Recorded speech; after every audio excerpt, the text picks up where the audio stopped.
Mesdames et messieurs, bonsoir. Bienvenue dans cette nouvelle édition du Café Fiscal.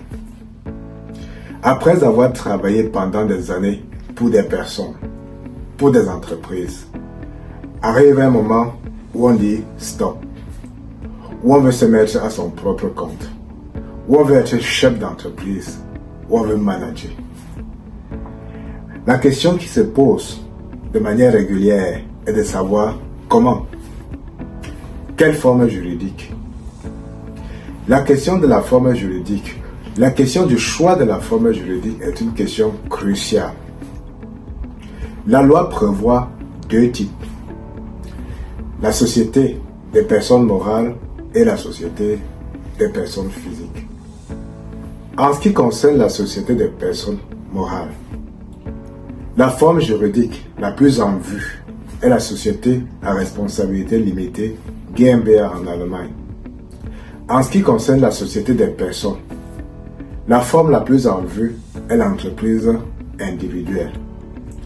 Parmi les deux cas, quel choisir pour lancer notre activité économique?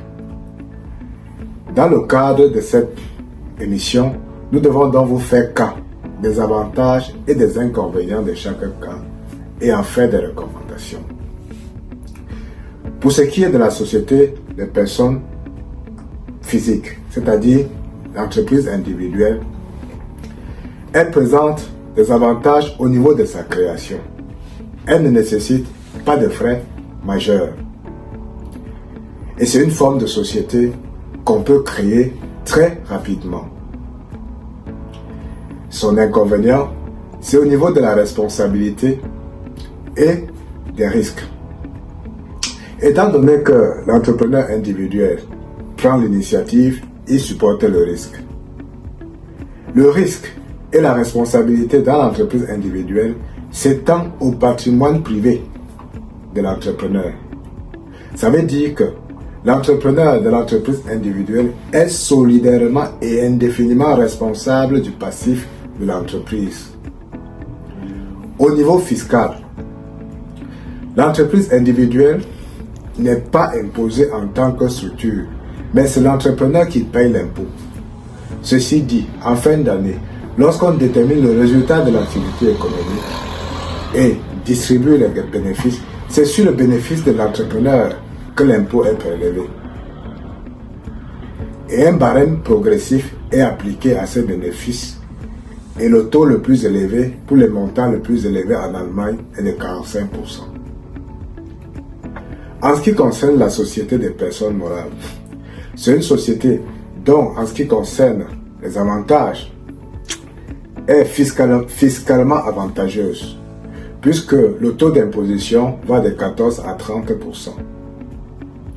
Aussi, la responsabilité des associés se limite à leur apport et le patrimoine privé est protégé. En ce qui concerne l'inconvénient de cette forme d'entreprise, les coûts de création sont très élevés et ils nécessitent un capital minimum. Pour les deux cas, s'il faut choisir, il faut prendre en compte plusieurs autres paramètres. Premièrement, le volume d'activité que vous souhaitez mener, le domaine d'activité, le risque de l'activité. Ce sont d'autres éléments qu'il faut mettre en jeu avant de procéder au choix de la forme juridique. Choisir la forme juridique seulement sur les éléments de responsabilité et de risque ne peuvent pas être optimales comme décision.